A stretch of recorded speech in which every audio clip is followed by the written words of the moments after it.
Hello, this is a free call from an inmate at. All red unit. This call is being recorded and is subject to monitoring. To accept this free call, press 1. To repeat, thank you for using Securus. You may start the conversation now. Skye Rose. Hello. Hey. So, I think we're Hi. picking up the dryer in the background, but it's okay. We're just going to go with it. Let's go with it. Okay, so I wanted to, because this is a reread for both of us, we're going through Man's Search for Meaning by Viktor Frankl. I've read that this is my fourth time going through this book, and I got curious about where you had first stumbled upon this book. And for me, it was shortly after my suicide attempt. I was working a really, really bad job. I was broke and I was miserable. And one of the staff members was like, "Have you read this book?" And I was like, "No." And he's like, "You have to read Man's Search for Meaning." And I bought it, and that was the first time I read it. So how did you come across this book? The first time I read the book, I was doing medium custody on a Robertson unit in 2014. A affiliate of mine, he went by the moniker Silent. He had the book and he recommended it to me because we had many philosophical discussions. And he told me, "Man, you really probably should read this book. You might like it. It's definitely a must read for anybody who, has those kinds of inclinations." Yeah, and that's how you got your hands on it. How many times Right. have you read it before? Is this your second reread, or have you read it multiple times? This is my second reread. Okay. I feel like this is one of the books for me, and we've talked about this with The Power of the Now, where there's certain books where no matter how many times you read them, you can pull out something from them that's more profound that you missed the first time. And that's what I like about this book, is you always find good stuff in there. So, Absolutely. I did not read the introduction or the preface. I started right from his story.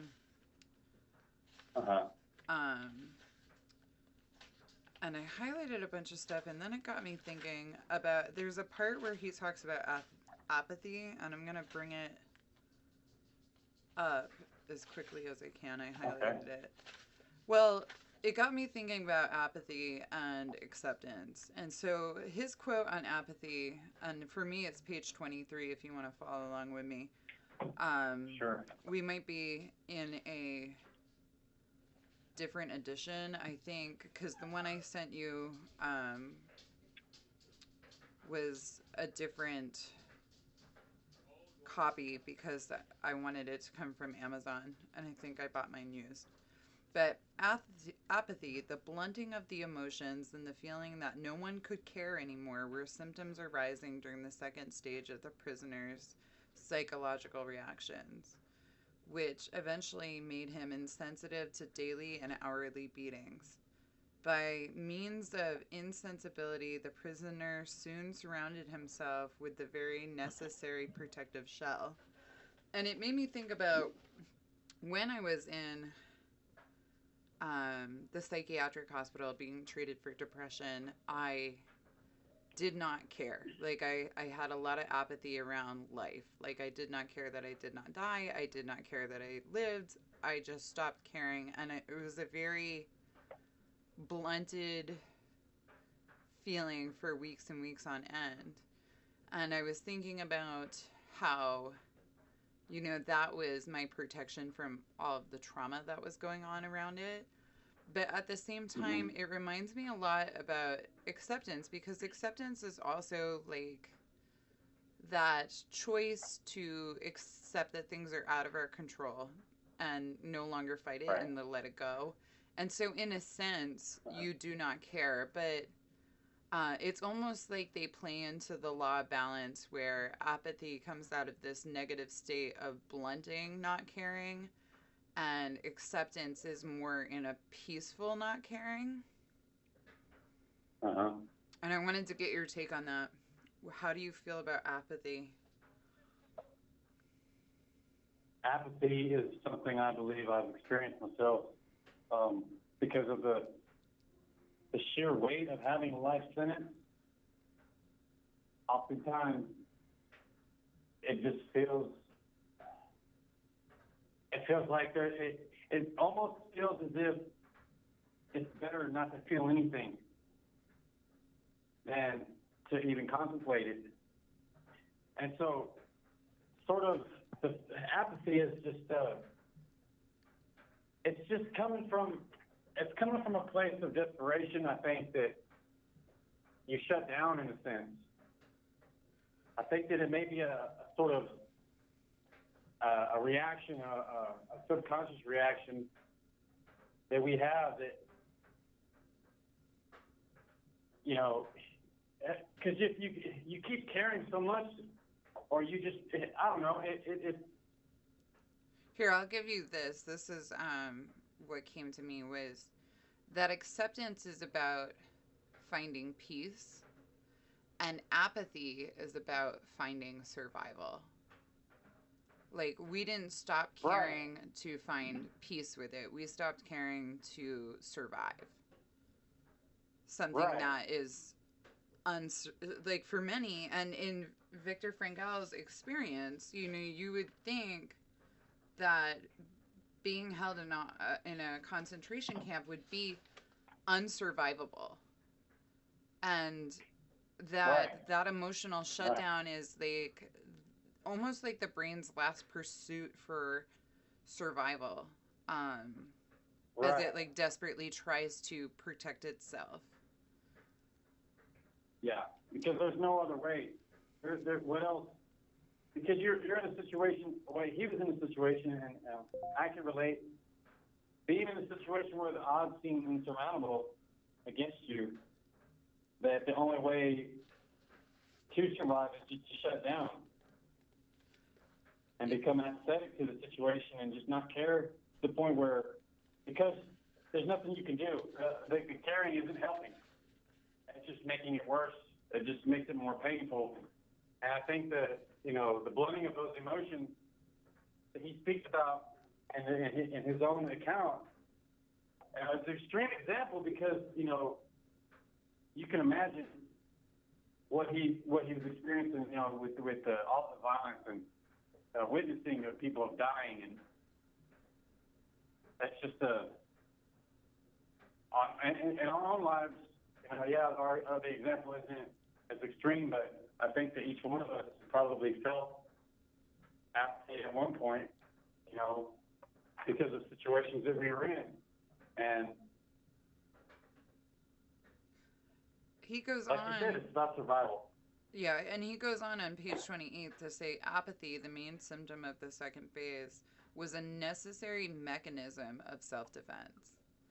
That, you know, that you couldn't survive it if you didn't blunt yourself to everything around you. Like, it was necessary to survive. And I found that really profound while I was reading through. I think I got pretty far through. Was there anything that stood out to you while you were reading through? Did you take any notes? Right. I have, like the previous page, the 20, our pages are all probably one or two pages. Okay. You can read it to me and I'll be able to catch up. All right. So it'll probably be 18 for you, or 16, between 16 and 18. It says the thought of suicide was entertained by nearly everyone, if only for a brief time. It was born of the hopelessness of the situation, the constant danger of death looming over us daily and hourly, and the closeness of the death suffered by many others. And so that hopelessness that I felt myself before, you know, it just, I can't explain any other way than to say that feeling of wanting to die because of not having any more hope is a very real thing, and we see the rise in suicide. Both of us have experienced close people to us that have died by their own hand, and so that stood out to me because of that, and it's just.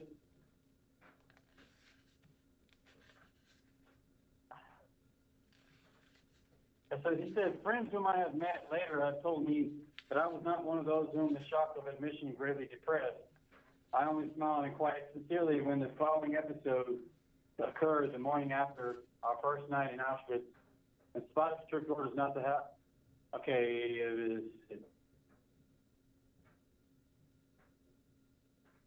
yeah, it's just, what is it that keeps us going, even in light of our hopelessness? Yeah, and you talked about hope in the last, like what gives us hope, and I like so for me it's page 38, when he's talking about his wife and envisioning her throughout his day to give him hope. And even though like he obviously knew that she must be dead, with everything going on, right. Like he probably didn't think she was alive. But I like this quote where he talks about that love is the ultimate and the highest goal to which man can aspire. Then I grasped the meaning of the greatest secret of the human poetry and the human thought and belief to have impact. The salvation of man is through love and in love. And it just gives me the chills. It's so beautiful. Yeah, he even said he didn't know if his wife was alive or not, and he had no means of finding out. But at the moment, it ceased to matter. And he still clung to it, even though he knew that she must be gone. Like he still was clinging to that feeling of love to give him hope to live. And and we've talked about this in the past, we're experiencing crippling loneliness, which I believe for many of us is part of our spiritual journey, but it doesn't make it any less painful. And I know with your life in prison, like you've also experienced being very alone and isolated, and how much love just gives us hope to get through the day. Often with your situation, I just hope for a better future for you, and that hope and that love is kind of what is able to get me through a day with your situation. And I'm assuming it's something similar for you to get you through your day, because with a life sentence and less than 1% chance of getting out, it feels very bleak and hopeless, and you can't stay in a state of apathy for forever, before those emotions come back. I have a really good sort of an anecdote in my own spiritual walk. It sort of segues into what he goes into in the next paragraph, or in the next section, when he talks about the inner life. Go ahead and read it so off. I told you about the journals that I lost. And so all I could do is quote from those journals. Those journals were gone. They were taken from me. But there was a point at which I started to do rituals to the divine goddess. And one of the things that I wrote was this. I said yes to love. I said yes to love, and in all of its forms. And that's the sort of love that I have for. I didn't know exactly what this love was for. Oh my God. What is he going through? We're experiencing some, somebody is yelling for power. Oh. We wish him all the luck with that. Oh no. Right. They've been trying to get power all day, and they haven't been able to get their power turned back on. Do you have electricity in your cell? I do. No, Okay. well, I'm on a different circuit. Oh, I see. All right. Well, we apologize for the yelling in the background. Um, we'll segue right back in with we're talking about love. And so on your spiritual path, asking for love did what? I I just love how he speaks about the love. I want to read a little bit more from him real Sure. quick. He says, had I known that my wife was dead, I think that I would still have given myself undisturbed by that knowledge to the contemplation of her image, and that my mental conversation with her would have been just as vivid and just as satisfying. And according to again, it says, set me like a seal upon my heart. Love is as strong as death. And so I said yes to love. I let the love of the goddess in my heart, and I allowed that love of the goddess to change me into this person that I am today. Is, I believe, a direct consequence of that openness to allow the goddess into my heart, because I knew that there was a love in the universe. I knew that there was a consciousness that pervades the universe, and that love is the highest expression of that consciousness. And for me, that consciousness illustrates itself through the divine feminine, the goddess, the star goddess, Diana. She has many names, but you call her what you will. Love itself has its own force. It has its own frequency, and it's just as strong as death, just as Viktor Frankl says here. And so that ritual that I did, open myself to her, that was done in 2010, 2011. So I wrote about that love, saying yes to love, almost, how long it's been, 14 years ago. Yeah. And it took me 9 years from the time that I did that ritual to actually come out as transgender.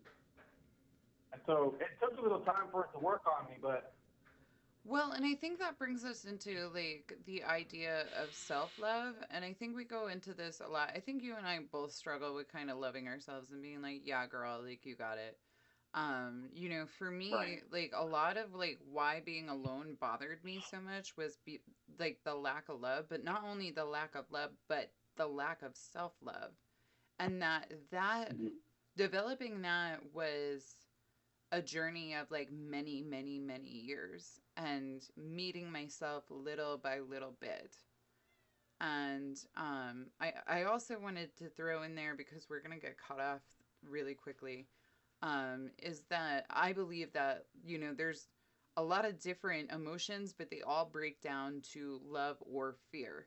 They're either a fear based emotion or they're a love based Right. emotion, and that love is the strongest emotion that we have. And Viktor Frankl is also going into that even if he knew that his wife was dead, it wouldn't have changed that for him. That the feeling of love was strong enough and healing enough to carry him through those days, and that he clung to that feeling to help him survive. So not only did he have the I apathy feel of like blunting himself to what was around him, but also going within to remember the love that he had throughout his life. the love, and I yearn for that on a daily basis. Um, as you know, my relationship with Angel, really it affected me in such a way because it gave that love a focus. It gave me a person to focus that love on. But now that our relationship's over in that way, I know that there's that love I have. It's more than just the desire to be with someone else. It's also it's almost like I feel as if the it's the only thing that's really worth living for is the possibility of that love. And the love is sort of like union. You know, when you think about love, you think about oneness, sort of, you know, becoming one with that object.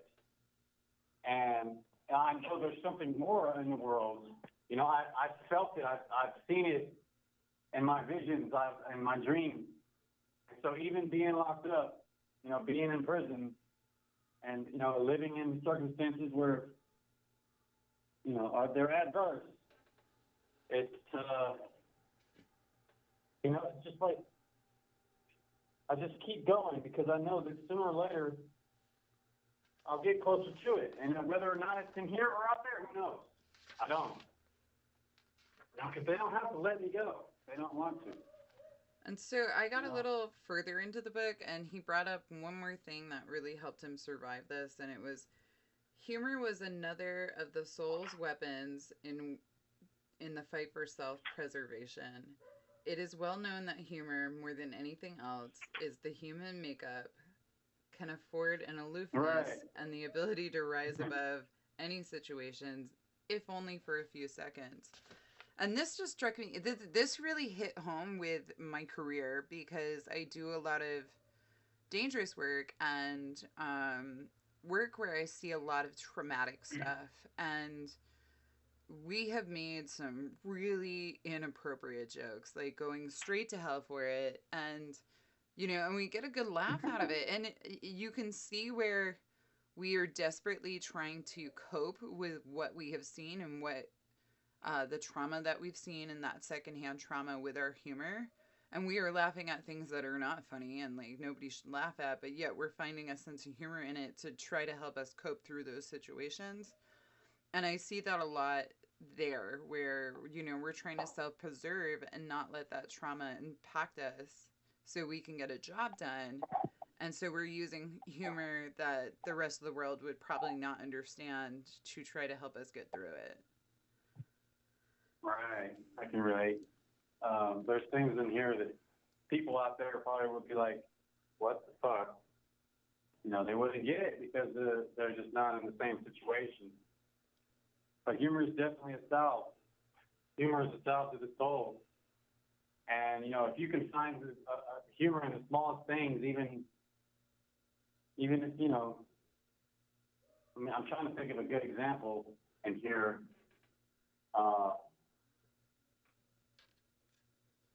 And that's what's coming to mind, really. Yeah, I think off the cuff is hard to come up with like an example. I have an example where one of the clients had died, and one of my coworkers said, "Oh well, it's one less to interview," and I started laughing like way harder than I should have laughed. Like in hindsight, I'm like, "Wow, we're terrible people." But in that moment, like I was under so much distress over having like this client had died. This case was a mess. Like I'm trying to interview people. I'm trying to keep people safe and figure out what's going on. And when she said that, like I did have that moment. And he says, even if it's only for a few seconds, for just a couple seconds, I felt a little bit of relief in what I was feeling over the work that I do. And, you know, I've since gone to a less stressful job, but it can still be taxing. You hear about it a lot where I'm just really burnt out with being in mental health. And the humor does help because I don't think we can always be in this place of like, I'm wrapped in a wonderful light of love and everything's good and I'm going to think positive all day. I don't think that's realistic because life has so many ups and downs. Like, yes, it helps to cling to love, but there are moments in our life where we're not going to be able to cling to love. We're not going to be able to have apathy because we're feeling it on such a deep, raw level and we're suffering. You know, we can't blunt it out. We're feeling it too heavily. And that a good laugh, no matter how inappropriate, can, even just for a temporary moment, give you temporary relief from the feelings. Definitely. And the brain isn't overall that smart. Like, if it's laughing, it perceives that you're happy. Right. Right. Like So a short circuit. right, like the brain will automatically be like, "Oh, you're laughing and smiling. You must be happy," because it takes so many shortcuts that it's easy to trick. And I think that's why there's so many um advice articles and videos where they're like, just smile, just think positive, just do positive affirmations. And some of us see it as kind of that woo-woo nonsense where it doesn't actually work, but you actually can like reprogram your brain to think more positive. I can remember when I was super, super negative, like every thought I had was negative, and it took a couple of years to reprogram my brain to look on the bright side of things. But after practicing it over and over again, that was the shortcut that my brain would automatically take. It would just look on the bright side. Right. And so our brain is lazy and we can trick it fairly easily. And that is why positive affirmations and positive thought practice actually work, and like forcing yourself to smile when you're depressed. And it can be hard to force yourself. So that's where the humor and getting that lighthearted laugh can help. So I found that really interesting. That was as far as I got. Did you get any further? I think you did the whole book, right? No, I didn't gone through the whole book yet. Oh, okay. I was gonna say Oh, okay. I didn't know how far along you had got, and I started 41, 42. So the last part that I had marked down to talk about was the inner life. The prisoner intended to become more intense. He also experienced the beauty of art and nature as never before under the influence. He sometimes even forgot his own frightful circumstances. And so, being an artist, I can relate to that. That delving into my art has sometimes been a way of blocking out the reality of being in prison. But the beauty of nature, being able to walk outside and to see the clouds and to see the blue sky and feel the sunlight, and you have a whole different perception of beauty in art when your reality is stark and bland and mundane, or in his case, violent and just, not to say that there isn't violence where I'm at, but nowhere near on the level that he experienced, and so, and he goes on to say, he says, if someone had seen our faces on the journey from Auschwitz to the Bavarian camp as we beheld the mountains of Salzburg with their summits glowing in the sunset through the little barred windows of the prisoner carriage, he would never have believed that those were the faces of men who had given up all hope of life and liberty. Despite that fact, or maybe because of it, we were carried away by nature's beauty, which we had missed for so long. And so there's this sort of contrast between, the austerity of prison life or the concentration camp to the beauty of life, the beauty of nature, and just. And then he goes on to talk about art. I just want to interrupt you real quick and ask a question. I have a burning desire, Skye. What is it like for those of us that aren't in prison to miss the beauty of nature? It's almost as